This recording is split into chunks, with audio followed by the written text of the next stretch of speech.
اللهم صل على محمد وعلى آل محمد كما صليت على إبراهيم وعلى آل إبراهيم إنك حميد مجيد. اللهم بارك على محمد وعلى آل محمد كما باركت على إبراهيم وعلى آل إبراهيم إنك حميد مجيد. الحمد لله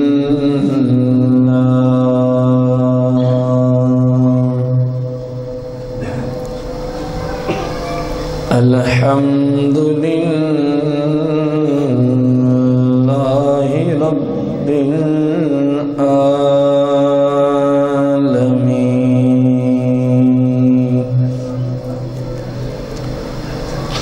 والصلاة والسلام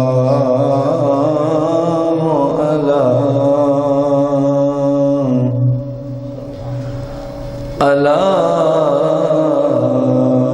أشرف الأنبياء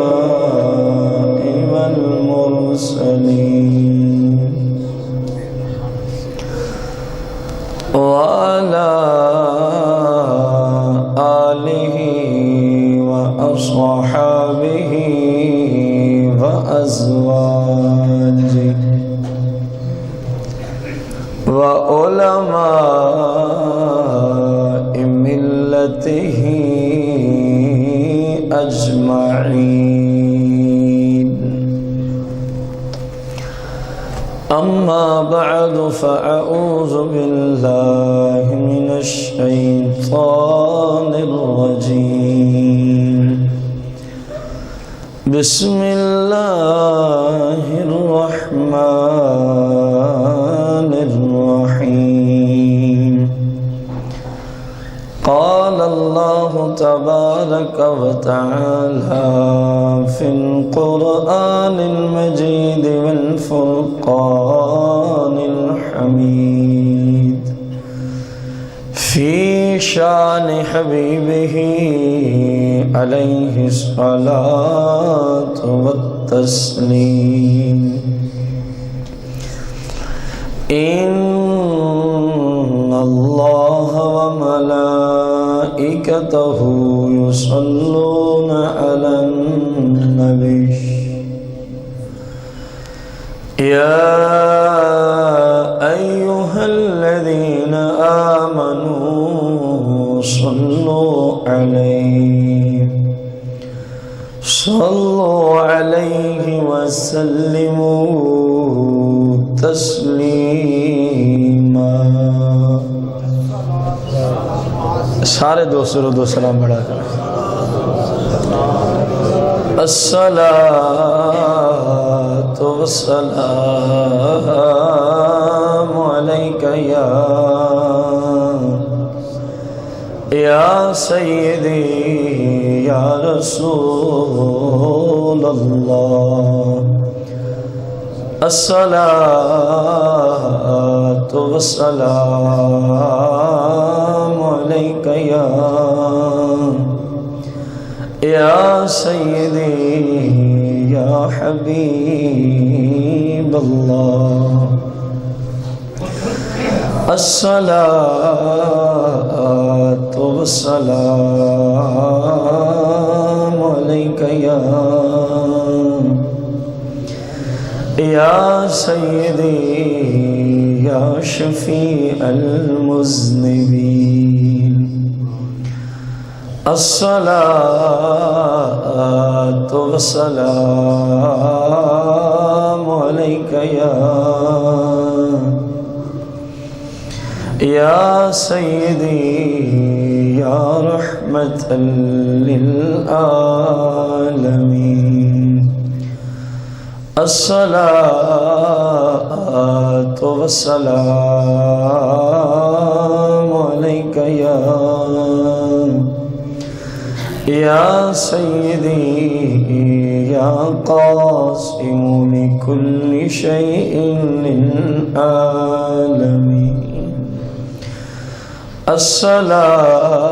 الصلاۃ والسلام عليك يا سيدي يا مختار للعالمين الصلاة والسلام عليك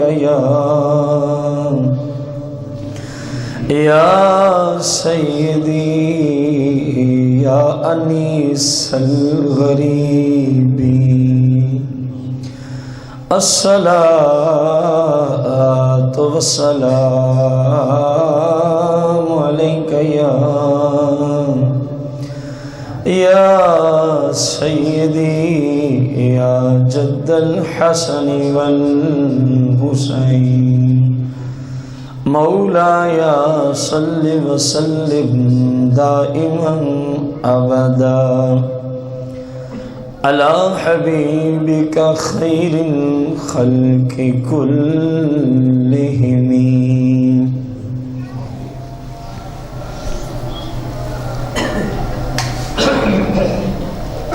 حمد و صلات کے بعد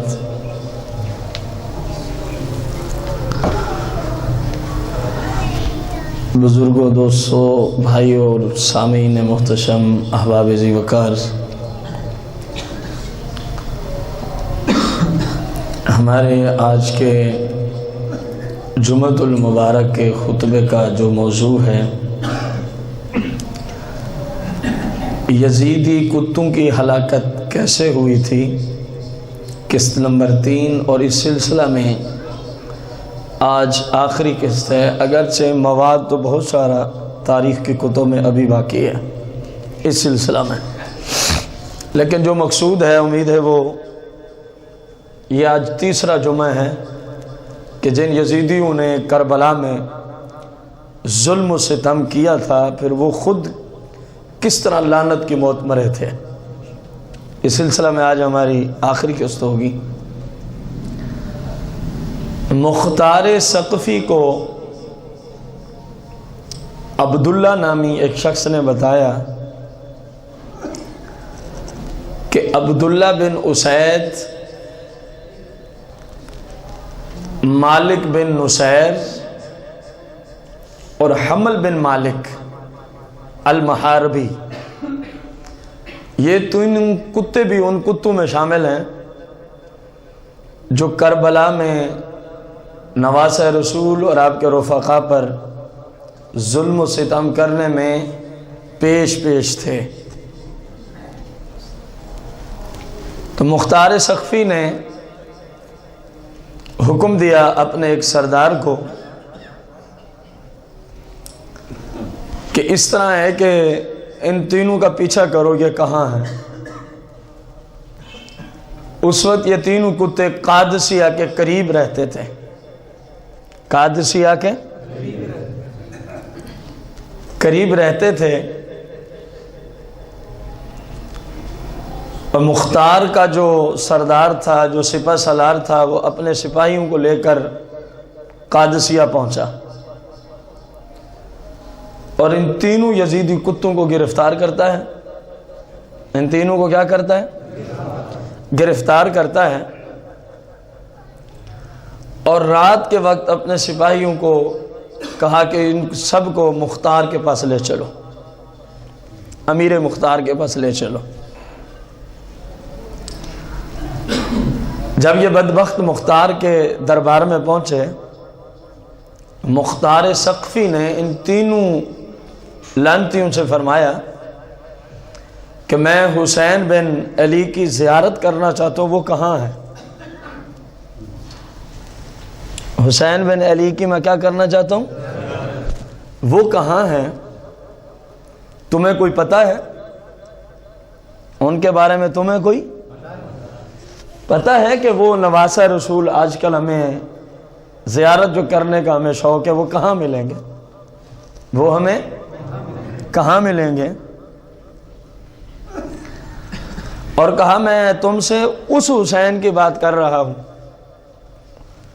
جس پر اور جن کی ذریت پر نماز میں درود پڑھنے کا رب کی طرف سے حکم دیا گیا ہے. شاید تمہارے ذہنوں میں کوئی اور حسین گھومنے لگے، میں اس حسین کی بات کر رہا ہوں کہ جن پر اور جن کی ذریت پر نماز میں مسلمان کیا پڑھتے ہیں نا آپ درود شریف، تو اس میں سرکار اور سرکار کی آل کا ذکر ہے کہ نہیں ہے؟ تو آل میں امام پاک اور آپ کی ذریت ہے کہ نہیں؟ مختار نے کہا میں اس حسین کی زیارت کرنا چاہتا ہوں، پتہ بتاؤ گے کہ کہاں مل سکتے ہیں؟ کہاں؟ انہوں نے کہا اللہ آپ پہ رحم کرے، سارے معاملے کا آپ کو پتہ تو ہے۔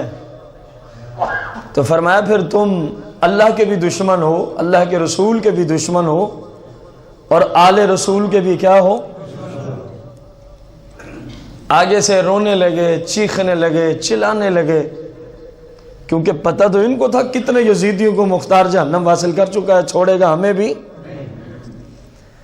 کہ ہمارے اوپر رحم کریں آپ ہمارے اوپر، اے امیر وقت آپ ہمارے حال پہ کیا کریں؟ ہمیں زبردستی وہاں ابن زیاد نے بھیجا تھا، ہماری کوئی خوشی نہیں تھی، ہماری کوئی خوشی، حالانکہ یہ سارے کوفی کتے دنیا کے مناصب اور دنیا کی دولت کی وجہ سے خود گئے تھے اپنی مرضی سے، ان کے اوپر کسی نے تلوار نہیں تان کے رکھی تھی، صرف لالچی کتے تھے، حکومتی لالچ میں آ کے اور دنیاوی دولت کی درہم و دنانیر کی دولت میں آ کے ایک کتے جو ہے وہ امام علی مقام کے سامنے آئے تھے، کہنے لگے کہ ہمیں زبردستی فوج میں بھیجا گیا تھا، آپ ہمارے اوپر کیا کریں؟ مختار نے کہا تم نے نواس رسول پہ رحم کیا تھا؟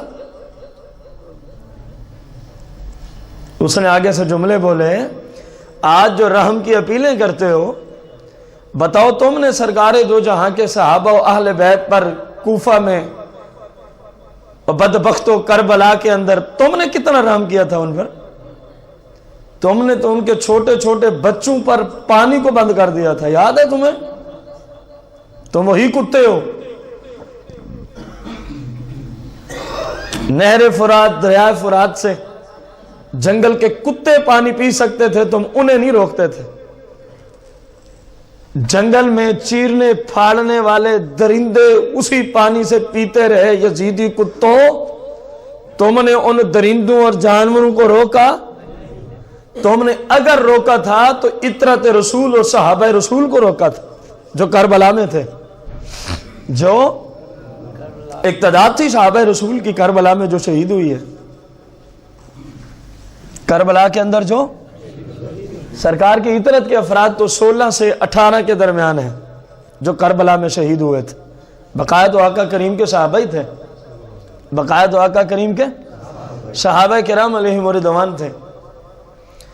مختار نے کہا تم نے کتنا رحم کیا تھا؟ پھر کہنے لگے ہمارے اوپر احسان کریں آپ، اے امیر وقت ہمارے اوپر۔ اس نے کہا کربلا والوں پہ تم نے کتنے احسانات لگائے تھے؟ تم نے کتنے احسانات لگائے تھے بتاؤ تو صحیح۔ پھر ان میں سے جو مالک بن نصیر تھا نا بدبخت، یہ وہ لعنتی شخص ہے جس نے میرے اور آپ سب کے امام پاک کے سر سے ٹوپی اتاری تھی، یہ وہ لعنتی ہے مالک بن نصیر، مالک بن نصیر۔ اس لعنتی نے امام پاک کے سر انور سے کیا اتاری تھی؟ جو امام پاک نے اس وقت ٹوپی جنگی حالت میں پہنی ہوئی تھی۔ مختار اس کتے کو کہنے لگا تمہیں یاد ہے تم نے رسول اللہ کے نواسے کی ٹوپی اتاری تھی؟ اگر تیرے اوپر زبردستی ہوتی تو یہ کرتوت کرتا؟ پھر مختار نے جب یہ جملے بولے نا، کہنے لگا ہاں میں نے ہی اتاری تھی، ہاں میں نے ہی۔ مختار نے کہا کہ اس طرح کرو کہ اس کتے کو یہاں سامنے مجمع کے سامنے کرو، دونوں ہاتھ یہاں سے کاٹو اور پنڈلیوں سے دونوں پاؤں کاٹ دو، اس کی گردن نہیں اڑانی، اسی طرح تڑپتا رہے، یہ اسی طرح اس کو، اور قیامت تک کے لوگوں کو سمجھ آ جائے کہ جو آل رسول کے ساتھ زیادتی کرتے ہیں دنیا میں بھی ان کا یہ حشر ہے، قبر و آخرت میں جہنم کی آگ کے اندر چلیں گے۔ اس کتے کے دونوں ہاتھ انہوں نے بازو کاٹ دیے اور پنڈلیوں کے نیچے سے دونوں پاؤں بھی۔ اب مجمع عام میں لوگوں نے اس کا تماشا دیکھا، یہ تڑپ رہا ہے، یہ تڑپ رہا ہے، حتیٰ کہ تڑپتے تڑپتے مر گیا، گردن نہیں اڑائی۔ فرمایا اس ذلیل نے میرے امام کے سر پہ ٹوپی اتاری تھی، اس کو تڑپ تڑپ کے مارنا چاہیے، تڑپا تڑپا کے اس کتے کو جہنم رسید کرو۔ لوگوں نے اس کا حشر و تماشا دیکھا، وہ تڑپتے تڑپتے کیا ہو گیا؟ مر گیا۔ دو اور تھے، حمل بن مالک اور دوسرا عبداللہ نامی شخص، ان تینوں کو گرفتار کر کے لائے تھے نا۔ تو مختار نے کہا ان کی گردنیں اڑا دو، ان کی کیا اڑا دو؟ گردیں اڑا دو۔ یزیدیوں میں سے ایک اور بدبخت انسان ہے جس کا نام حکیم بن طفیل ہے، حکیم بن طفیل، طفیل کا بیٹا حکیم۔ یہ وہ شقی بدبخت اور لعنتی شخص ہے جس نے مولا عباس غازی علمبردار کے بازو کاٹے تھے۔ یہ وہ کتا انسان ہے۔ جب آپ اپنی بھتیجی کے لیے، بھتیجوں کے لیے کیا لینے گئے ہوئے تھے؟ پانی لینے گئے ہوئے تھے، تو حکیم بن طفیل۔ اب مختار نے کہا اس کا پتہ کرو، یہ آج کل کہاں ہے، یہ آج کل کہاں ہے؟ عبداللہ بن کامل سردار اور فوجیوں کا سپہ سالار، جس کی ڈیوٹی لگی فوج لے جاؤ اور حکیم بن طفیل کو جہاں بھی ملے اس کو پکڑ کے لاؤ، جہاں بھی ملے اس کو پکڑ کے لاؤ۔ یہ وہ ظالم شخص ہے جس نے مولا عباس کے بازو قلم کیے تھے۔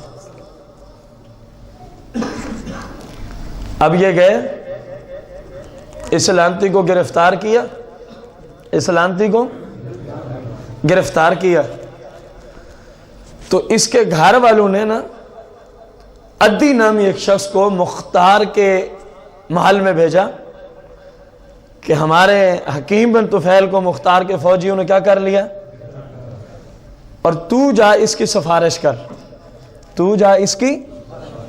اور عدی کے ساتھ مختار سقفی کے بڑے قریبی تعلقات، یعنی مختار اس کی سفارش کو لوٹا نہیں سکتا تھا، ضرور ہی قبول کرتا، ضرور ہی۔ حکیم بن طفیل کو جن فوجیوں نے گرفتار کیا تھا وہ ابھی مختار کے پاس نہیں پہنچے تھے کہ عدی نامی شخص مختار کے پاس پہلے پہنچ گیا اور اس کو کہا کہ حکیم بن طفیل ہمارا قریبی بندہ ہے اور آپ سے ہمارے قریبی تعلقات ہیں، آپ کے فوجی نے اس کو کیا کر لیا، اب وہ آپ کے محل میں یقیناً لائیں گے، تو میں اس کے لیے آپ سے امان طلب کرنے آیا ہوں۔ کیا طلب کرنے آیا ہوں؟ مختار نے کہا عدی تو میرا بڑا اچھا دوست ہے، لیکن دیکھ تو سی تو کن بدبختوں کی سفارش لے کے آیا، جو نواز رسول کے قاتل ہیں تو ان کے بارے میں اب سفارشیں کرتا ہے۔ وہ کہنے لگا سفارش اچھی ہو یا بری ہو میں نے کروانی ضرور ہے، میں نے کروانی، حکیم بن طفیل کو میں نے معاف کروانا ہے آپ سے۔ یہ گفتگو جو ہے اللہ کا کرنا ایسا ہوا، کسی بندے نے نا جو اس کو پکڑ کے لا رہے تھے ان تک پہنچا دی، ان تک کہ وہاں معاملہ یہ ہے۔ اور ان کا جو جرنیل تھا اس کو پہلے یہ شک تھا کہ عدی اگر وہاں پہ پہنچ گیا، عدی اگر وہاں پہ، وہ اپنی فوج سے باقاعدہ یہ گفتگو کر رہا تھا کہ عدی بڑا بدبخت انسان ہے، یہ اس کی سفارش لے کے اگر مختار کے پاس چلا گیا تو مختار کے اور اس کے قریبی تعلقات ہیں، مختار اس کو چھوڑ دے گا۔ حکیم بن طفیل کو مختار، وہ اپنے سپاہیوں سے اس موضوع پہ گفتگو کر رہا تھا، اس موضوع پہ گفتگو، اور آ بھی رہے تھے، تو فوجی اسے مشورہ کر رہے اب ہم کیا کریں، اس کتے کو معافی مل گئی تو پھر تو زندہ رہنے کا مزہ ہی کوئی نہیں۔ کیونکہ اس نے ظلم بہت بڑا کیا تھا، اس نے ظلم بہت بڑا کیا تھا۔ تو فوجیوں نے اپنے جرنیل کو کہا کیوں نہ ہم وہاں جانے سے پہلے ہی اس کا کام تمام کر دیں، وہاں پہنچ گئے تو پھر ہم مجبور ہو جائیں گے، کیونکہ امیر کا حکم ہوا تو ہمیں ماننا پڑے گا، زیادہ سے زیادہ وہ ہمیں ڈانٹ ڈپٹی کرے گا نا۔ جب میں نے کہا تھا مال میں لے آنا تو تم نے راستے میں کیوں اس کو مار دیا؟ انہوں نے آپس میں میٹنگ کی، تو ان کے جرنیل نے کہا کہ چلو اس طرح کرتے ہیں، اس کو تم ادھر ہی تم مار دو، میں نہیں شریک ہوتا، حکم میرا ہے لیکن مارو تم۔ جب مختار میرے اوپر سختی کرے گا میں کہوں گا جی آپ نے فوجی نے میری بات مانی نہیں ہے، میں کیا کروں؟ میں نے اس کو قتل نہیں کیا، آپ کے فوجیوں نے اس کو دربار میں لانے سے پہلے کیا کر دیا؟ یہ مشورہ ان کا جب طائب آیا نا، ایک کمرے میں خیمے میں لے گئے، اس وقت کمرے خیمے ہی ہوتے تھے سفر میں، اس کے اندر فوجیوں نے اس بدبخت سے پوچھا تو ہی ہے غازی علم بردار کے خلاف اس طرح کا کام کرنے والا؟ کہنے لگا وہ لائن میں ہی ہوں، وہ بدبخت انسان میں ہی ہوں۔ فوجیوں کا چالو کپڑے اتار، تجھے وہ سزا دیں گے کہ تیری نسلیں بھی یاد رکھیں گی، تجھے وہ سزا دیں گے تیری نسلیں بھی یاد رکھیں گی۔ تو نے مولا کائنات کے گھرانے کے ساتھ جو ظلم کیا کربلا کے اندر، سرکار دو جہاں کی عطرت کے ساتھ جو ظلم و ستم تم نے کیے ہیں۔ اب سپاہیوں نے اس کو کہا کپڑے اتار، یہ اتارتا نہیں، سپاہی خود گئے اور اس کے سارے کپڑے اتار دیے، بالکل برہنہ جسم کر دیا اس کو۔ کیا کر دیا اس کو؟ اب شرم کے مارے اپنے اندر ہی مر رہا ہو، 5-10 بندوں کے سامنے بندے کو ننگا کر دیا جائے تو بندہ مار ہی جاتا ہے شرم کی وجہ سے، ایسے ہے کہ نہیں؟ شرم کے مارے مار رہا ہے۔ انہوں نے کہا اب تجھے کیوں شرم آ رہی ہے؟ اب تجھے، جب ان کے بازو قلم کیے تھے غازی عباس کے، اس وقت تجھے شرم نہیں آئی تھی؟ تجھے عطرت رسول کے ساتھ ظلم و ستم کرتے ہوئے شرم و حیا، اب تو شرما رہا ہے، اب تو شرما رہا ہے۔ خیر انہوں نے ننگا کر کے اس کو وہیں ذبح کر دیا، اس کو وہیں کیا کیا؟ ذبح کر دیا۔ پھر فوجی اور وہ سپہ سالار پہنچے مختار سقفی کے محل میں، اس کی لاش کو لیے ہوئے، اس کی مختار نے کہا میں نے کہا تھا اس کو زندہ پکڑ کے لاؤ، تم نے اس کو راستے میں ہی مار دیا۔ جرنیل کہنے لگا جی یہ جو آپ کے سپاہی ہیں انہوں نے میری بات مانی نہیں، انہوں نے مارا، میں اس کے مارنے میں شریک، پوچھ لیں جب مارا گیا تھا میں تھا وہاں، انہوں نے مارا، میری بات ہی نہیں مانی انہوں نے۔ ادی بھی وہاں بیٹھا تھا، اس نے کہا میں سارا کچھ سمجھتا ہوں، میں سارا کچھ سمجھتا ہوں کہ اس کو تم نے کیوں مارا ہے راستے میں۔ تمہیں خبر ہو گئی نا کہ ادی مختار کے پاس پہنچا ہوا سفارش کے لیے، اور تمہیں اس بات کا بھی علم ہے کہ ادی کی سفارش کو مختار لوٹاتا ضروری قبول کرتا ہے۔ تم نے پہلی پلاننگ بنائی کہ اس کو راستے میں مار ڈالو، جہنم رسید کرو، ورنہ تو یہ چھوٹ جائے گا، ورنہ تو یہ۔ ادی کی عقل دیکھو، دانشوری دیکھو اس بدبخت انسان کی، اس بدبخت جو انہوں نے کیا، اس نے اپنے دانشوری سے وہی جملے سارے بولے۔ تو مختار تو چپ کر گئے، لیکن ادی اس فوج کو لعن طعن کرتا رہا، تم نے یہ کر دیا، تم نے وہ کر دیا۔ اب دل میں تو وہ بھی خوش تھے کہ ہم نے یہ کرنا ہی تھا، ہم نے یہ کیا بھی اسی لیے تھا کہ کہیں حکیم بن طفیل بدبخت بچ نہ جائے، بدبخت کہیں بچ نہ جائے۔ کیا بھی فقط اسی لیے تھا، کیا بھی فقط اسی لیے تھا۔ تو خیر مختار نے کہا جی اب میں تو آپ کی سفارش قبول کر لیتا، لیکن وہ حکیم بن طفیل یہاں تک زندہ پہنچا نہیں، اب میں کیا کر سکتا ہوں؟ اب میں یہ غازی عباس کے مبارک بازوں کو جدا کرنے والا حکیم بن طفیل یوں جہنم رسید ہوا، یوں جہنم رسید ہوا۔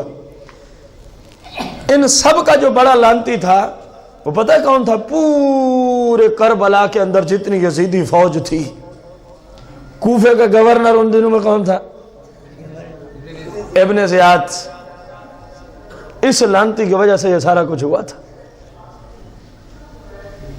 امام علی مقام نے ابن سعد کو کہا تھا، یہ میں آپ کو پیچھے بتا چکا ہوں کہ دیکھو یہ 3 چیزیں ہیں، ان میں سے کوئی ایک قبول کر لو، ان میں سے کوئی ایک ہے۔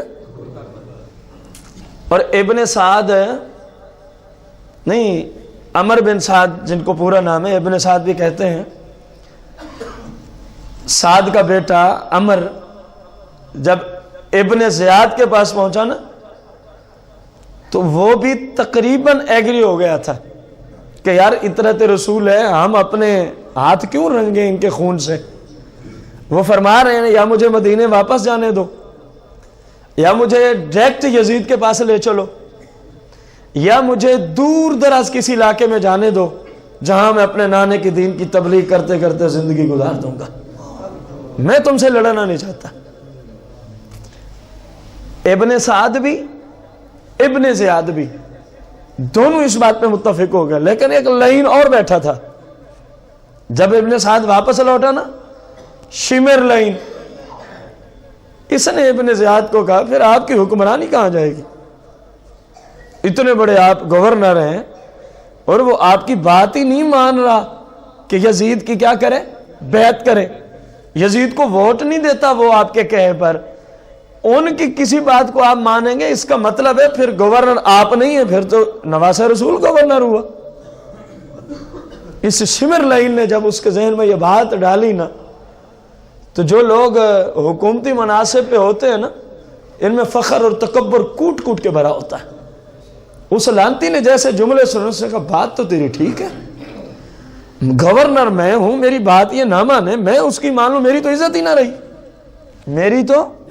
یہ وہ لانتی ہے، ابن زیاد وہ لانتی شخص ہے جس کی وجہ سے 22 یا 30 ہزار کا لشکر کربلا میں یزیدی کتوں کا لڑتا رہا۔ ان سب کو لڑانے والا پہلا یزید ہے، اور دوسرے نمبر پہ کربلا میں کون تھا؟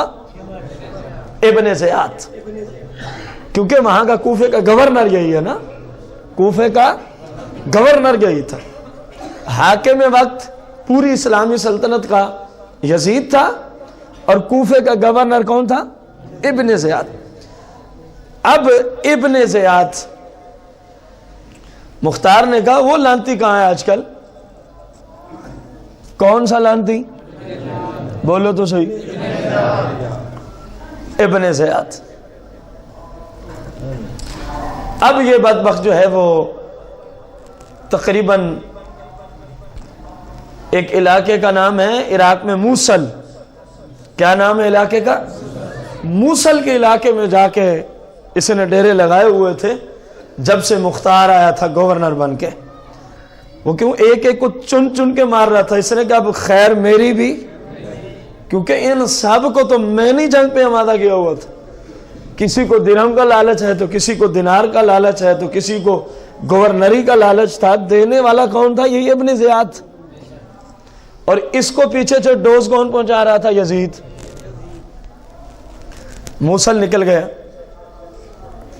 اب مختار نے ابراہیم بن مالک، کیا نام ہے اس کا، اچھی خاصی فوجیوں کے تعداد کے ساتھ بھیجا۔ فرمایا سلامتی کے پاس بھی لازمی طور پہ سپاہی ہونے جنگ جو اچھی تعداد لے کے اب اس کا پیچھا کرو۔ کس کا پیچھا کرو؟ ابن زیاد کا۔ موصل کی طرف روانہ کیا اپنے ایک لشکر کو۔ وہ لشکر ابراہیم بن مالک، ابراہیم بن ان کی میت میں مختار کا لشکر کہاں چلا؟ اب موصل کی جانب، ابن زیاد کو جہنم رسید کرنے کی غرض سے، جہنم رسید کرنے کی۔ موصل سے 25 کلومیٹر دور دریائے فرات کے کنارے، آپ کہیں گے وہ تو کربلا میں بھی ہے۔ بھائی دریائے سندھ توسا شریف کو بھی لگتا ہے، ایسے ہے کہ نہیں؟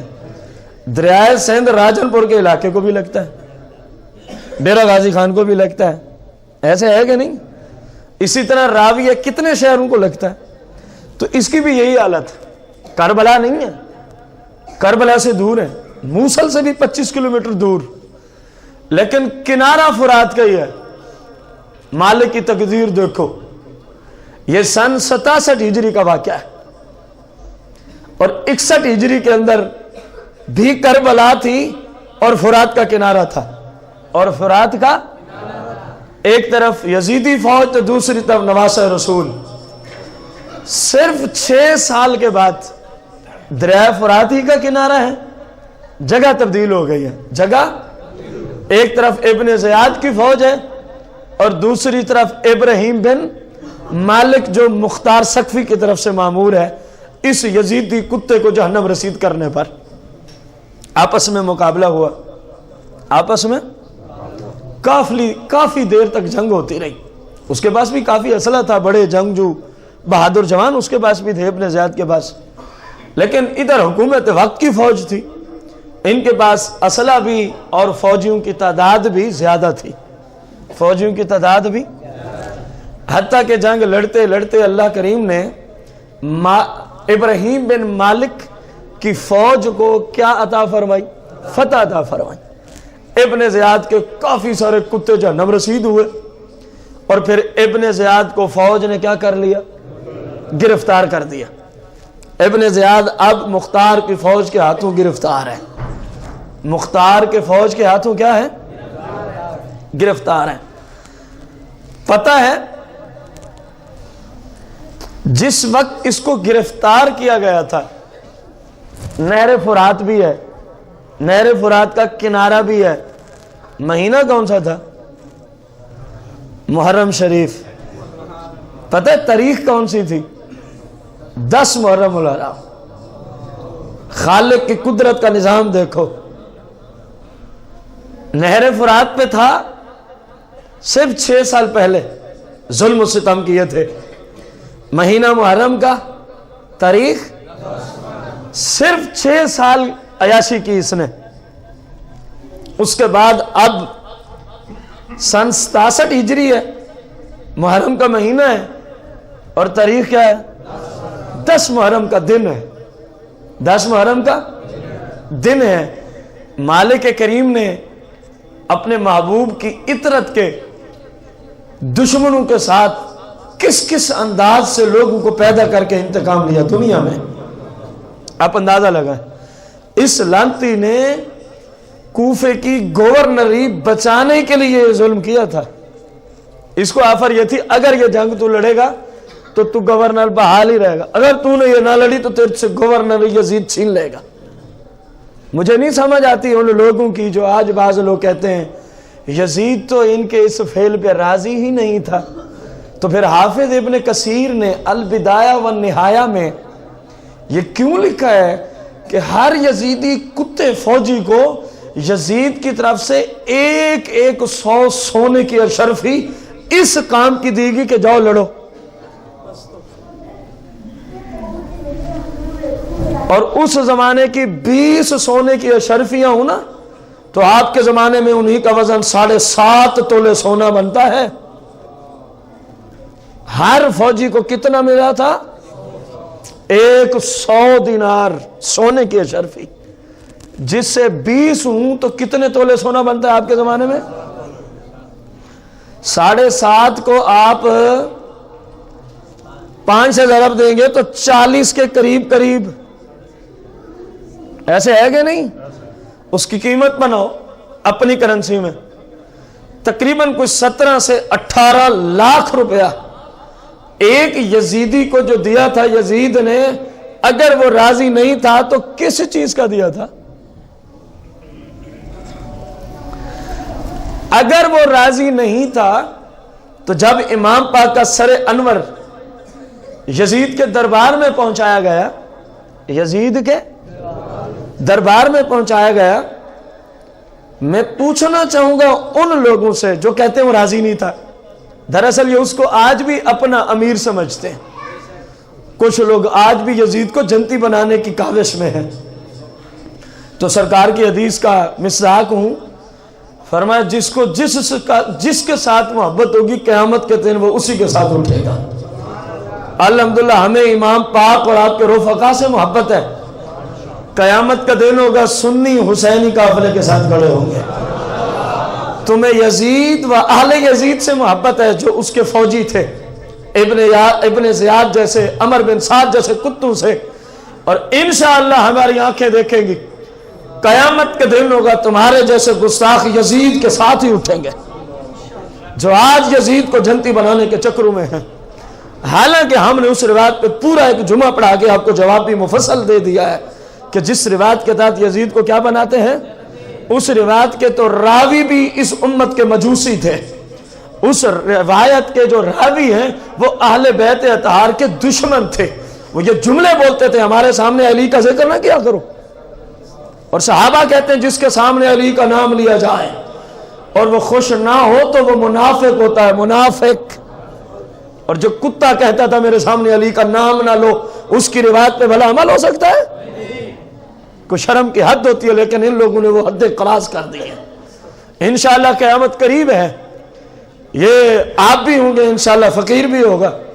مصطفیٰ کا صدقہ ہے انشاءاللہ کچھ نہیں ہونے لگا. اہل سنت جو باعمل ہے ان کو کچھ نہیں ہونے لگا. سرکار دو جہاں کے قافلوں میں جہاں امام پاک کھڑے ہوں گے انشاءاللہ سنی بھی ادھر ہی کھڑا ہوگا. تم ان کا حشر دیکھنا، یہ یزید کے ساتھ جہنم میں ان کو لتر نہ پھریں تو پھر کہنا. جو آج یزید کو جنتی بنا رہے ہیں، جو آج یزید کو جنتی بنا رہے ہیں. کیوں؟ سیام حدیث بخاری کے اندر موجود ہے. میں اپنی طرف سے بات نہیں کر رہا. میرے اور آپ سب کے آقا کریم نے ارشاد فرمایا اس وقت جب ایک صحابی بار بار ہاتھ جوڑ کے عرض کر رہے تھے کہ یا رسول اللہ قیامت کب آئے گی، قیامت ہے. میرے آقا نے فرمایا تیری تیاری کیا ہے قیامت کے لیے؟ سنیو جملے حدیث کے غور سے سننا. صحابی رسول کیا پوچھ رہے ہیں؟ قیامت ہے. اور سرکار نے فرمایا تیری تیاری کیا ہے؟ پتہ ہے ان کی زندگیاں کیسے گزرتی تھی؟ رات کو نوافل، دن کو نفلی روزے اور ساتھ جہاد. یہ ہے ان کی زندگی، یہ ہے ان کی سیرت. جو کچھ گھر میں ہوتا سب سرکار کے قدموں پہ قربان. حتیٰ کہ اپنے گھر، اپنے کاروبار، اپنی جائیدادیں، اپنی دکانیں، اپنی تجارت، اپنے رشتہ دار، جب حکم ملا نا مکے کو چھوڑ دو سب کو چھوڑ کے مدینے میں آئے تھے نہیں آئے تھے؟ یہ وہ نفوس قدسیاں. سرکار فرما رہے ہیں تیاری کتنی ہے. آج کچھ لوگوں کو ناز ہے نا اپنی عبادت پہ، میں ان کو سمجھا رہا ہوں حدیث بخاری کی روشنی میں. ہمیں تو ناز ہے بس ایک جملے پہ جو ابھی سرکار خود فرمائیں گے. عمل تو اس لیے کرتے ہیں کہ رب کا حکم ہے، رب کا. باقی ہمارے عمل اس قابل نہیں ہے کہ اس کی جزا ہمیں جنت دی جائے. ہمارے عمل اس قابل نہیں ہے. سرکار نے فرمایا تیاری کیا کی ہے. جو عقیدہ آج سنی کا ہے نا، 1400 سال پہلے صحابی نے سرکار کی بارگاہ میں وہی عقیدہ عرض کیا ہے. اب سن اور اپنے عقیدے کی پختگی، اپنے ایمان کی پختگی اور روشنی اور جلا عرض کرتا ہے. اور کچھ بھی پلے نہیں ہے، اور کچھ بھی، ہاتھ بھی جوڑے ہوئے ہیں. مانتے ہیں یا رسول اللہ نمازیں نہیں، روزے نہیں، حج نہیں، زکوٰۃ نہیں، کچھ بھی پلے نہیں ہے. لیکن ایک چیز ہے. فرمایا وہ کیا ہے؟ یا رسول اللہ ہم آپ سے محبت تو کرتے ہیں، ہمیں آپ سے. میرے آقا نے فرمایا ٹھیک ہے قیامت قریب ہے، جو جس سے محبت کرتا ہے قیامت کے دن اسی کے ساتھ کھڑا کیا جائے گا. اب تمہیں محبت ہے یزید سے، میں نے جملہ ایسے نہیں بولا تھا، تم یزید کے ساتھ اٹھو گے. اور ہمیں محبت ہے امام علی مقام سے، اور انشاءاللہ سنی کا بچہ جوان بوڑھا میرے امام پاک کے قافلے کے اندر شریک ہوگا. تو جو جنت کے سردار کا جن کو قافلے کی میت مل جائے پھر پیچھے کیا رہے گا؟ حسنین کریم جنتیوں کے سردار ہیں کہ نہیں ہیں؟ اس کتے کو پکڑا 67 ہجری ہے، کربلا کے ٹھیک 6 سال بعد، محرم کا مہینہ ہے، نہر فرات کا کنارہ ہے، اور 10 محرم الحرام ہے.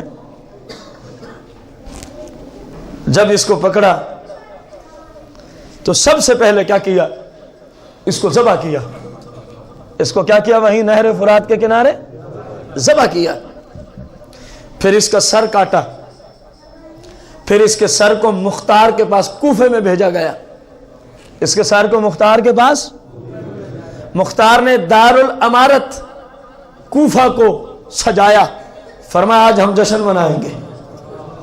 6 سال پہلے ان کتوں نے بھی جشن منایا تھا یزید کے دربار میں جہاں وہ بیٹھ کے حکومت کرتا تھا. فرمایا آج ہم بھی جشن منانا چاہیں گے، آج ہم بھی جشن. فرمایا دربار کو آراستہ کیا جائے اور کوفے میں اعلان کر دیا جائے کہ جتنے کوفے کے رہائشی ہیں سب کے سب دارالامارت جمع ہوں، سب کے سب دارالامارت کیا ہوں؟ جمع ہوں. وہ سب کے سب دارالامارت جمع ہوئے. مختار نے اس ابن زیاد کتے کا سر این اسی جگہ رکھا جہاں 6 سال پہلے میرے اور آپ سب کے امام کے سر کو اس کتے نے رکھا تھا. ابن زیاد نے جہاں کوفے میں اپنے محل میں رکھوایا تھا، آج 6 سال کے بعد وہیں اس کا کیا موجود ہے؟ سر موجود ہے. اب مختار نے اہل کوفہ کو خطاب کیا، جشن منا رہے ہیں، ہزاروں کا مجمع اکٹھا ہے. یار آج جو بادشاہ وقت اعلان کرے کہ کل کو سب نے فلاں جگہ اکٹھے ہونا ہے، ہزاروں کا مجمع ہوگا یا نہیں ہوگا؟ اس وقت بھی تو کوفے کا بادشاہ یہی تھا، گورنر تھا. کہا کہ اکٹھے ہوں، ہزاروں کا مجمع ہے. اس نے خطاب دیا کوفے کو. ان کو کہا دیکھو یہ وہی لعنتی ہے جس نے 6 سال پہلے نواسہ رسول پر کربلا میں ظلم کیا تھا. میں تمہیں اس لیے بلایا، میں نے اس لیے لیکچر دے رہا ہوں تمہیں کہ بتانا چاہتا ہوں دنیا والوں کو کہ جو حکومت کی مغروری میں آ کے، دنیاوی مناصب کی لالچ میں آ کے، دنیاوی دولت کا پجاری ہو کے جب کسی کے ساتھ شریعت توڑتے ہوئے ظلم کرتا ہے تو رب تعالیٰ آخرت میں تو جہنم کا عذاب ہے ہی ہے، دنیا میں بھی اس کو اللہ تعالیٰ سزا پہنچاتا ہے. کوفے والوں کو کیا دیا؟ خطبہ دیا. کیا دیا؟ خطبہ دیا. فرما دیکھا ہے صرف 6 سال گزرے. مختار کہہ رہے کوفے والوں کو کتنے سال گزرے؟ وہی جگہ ہے، وہی مقام ہے، وہی محل ہے جہاں اس نے نواسہ رسول کا سر رکھا تھا. آج اس کتے کا سر وہیں ہے، آج اس کتے کا سر وہیں ہے. اور فرمایا اب اس طرح کرو، اس بے دین کے قتل کرنے پہ گورنر کوفہ کا حکم ہے، کوفے کے تمام رہائشی اپنے اپنے گھروں میں جشن مناؤ. اپنے اپنے گھروں میں کیا بناؤ کہ کربلا میں جو ظلم کرنے والے تھے ان کا سرغنہ آج ہم نے جہنم رسید کر دیا ہے. آج ہم نے جہنم رسید. اپنے اپنے گھروں میں کیا بناؤ؟ جشن بناؤ. امام ترمذی نے یہاں سے کچھ آگے ایک روایت کی، اس کو تو امام طبری نے بھی روایت کیا ہے. یہاں تک امام ترمذی کہتے ہیں جب اس کتے کا سر مختار کے محل میں پڑا تھا تو لوگوں نے دیکھا کہ غیب سے ایک سانپ نمودار ہوتا. اب بھی کسی کو شک ہے کہ یزید ظالم تھا، یزید کے حمیتی ظالم تھے. غیب سے محل میں سانپ آتا ہے بڑا اشتہا. اور بھی بہت سارے کتوں کے سر پڑے ہوئے تھے جن کو وہاں مارا گیا تھا. تو وہ سانپ سونگتا آیا، ہر سر کو سونگتا آیا، سونگتا آیا، سونگتا آیا. امام ترمذی سیاہ میں سے ایک کتاب کے مصنف ہیں، جامع ترمذی کے آپ ہی مصنف ہیں. آپ نے فرمایا کہ جب وہ پہنچا نا ابن زیاد کے سر پہ تو ناک کے نتھنوں سے اندر داخل ہو گیا، پیچھے سے نکلا سر کی پچھلی جانب سے، پھر داخل ہوا، پھر نکلا، پھر داخل ہوا، پھر نکلا. اس کے بعد وہ محل سے غائب ہو گیا. اب بتاؤ یہ جو غیب سے سانپ آیا ہے یہ کس کی طرف سے تھا؟ بولو تو صحیح یار. تو اللہ کی تائید اور مدد حق پرستوں کے ساتھ ہوتی ہے، باطل لوگوں کے ساتھ ہوتی. تو معلوم ہوا میرا امام حق پرست تھا. ہمارا تو پہلے بھی یہی عقیدہ ہے، لیکن میں یزیدیوں کو بتانا چاہ رہا ہوں امام علی مقام حق پہ تھے. اور یزید گنڈا تھا، بدماش تھا، جہنمی تھا، کتا تھا، شرابی تھا، زانی تھا، چور تھا، ڈاکو تھا، کنجریوں کو نچواتا تھا، گانے باجے سنتا تھا، عورتوں کو نچوا کے ڈانس کرا کے شراب پی کے بدمست ہو کے محل میں بیٹھا رہتا تھا. یہ ساری صفتیں کس کی ہیں؟ اونچی بولنا ہے. جن کو سمجھ آئیے وہی بولے. کس کی ہیں؟ نماز نہ پڑھنا، شراب پینا، عورتوں کو نچانا، ڈانس دیکھنا، شراب پینا، اور جناب والا ریچھ اور کتے لڑا کے بدمست ہونا، عورتوں کو بے پردہ اپنے محل میں نچوانا اور شریعت کا مذاق اڑانا، یہ کس کا کردار تھا؟ ذرا بلند آواز سے مجھے خوشی ہوگی اگر آپ ہاتھ اٹھا کے جواب دے دیں۔ کچھ سمجھ تو آپ کو بھی آئی ہوگی میں نے یہ جملے کیوں بلوائے؟ نہیں آئی؟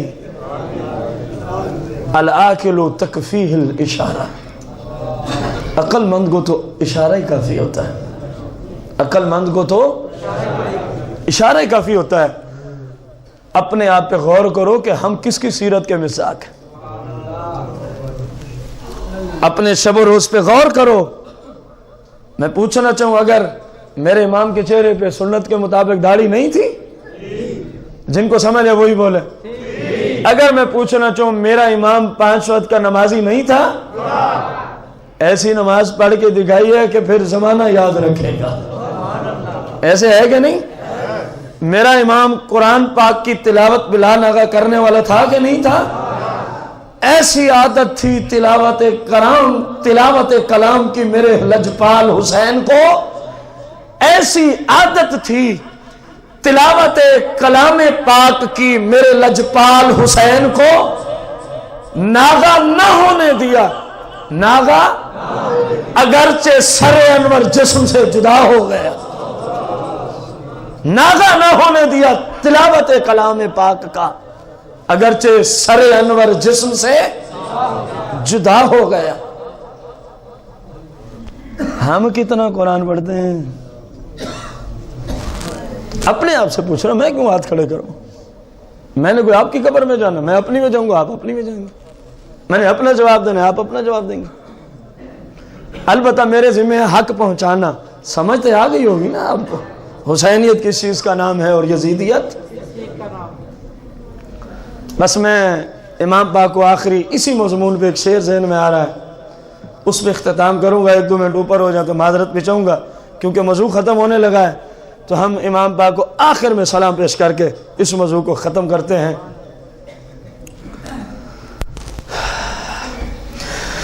اچا رتبہ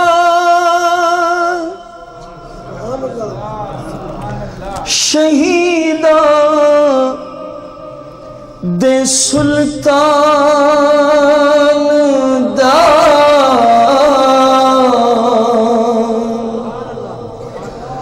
کوئی بھی قاری نہیں انج قرآن دا، جڑی کیتی سینے زیدی انی اتھے، جڑی کیتی، پڑھ لو یار، جڑی کیتی سینے زیدی انی اتھے، اس تلاوت نو 100 سلام آکھاں، یا حسین ابن حیدر سخی سونیا، تیری جرات نو 100، دونوں ہاتھ کھڑے کر کے تو سارے پڑھو گے۔ یا حسین ابن حیدر سخی سونیا، تیری جرات نو 100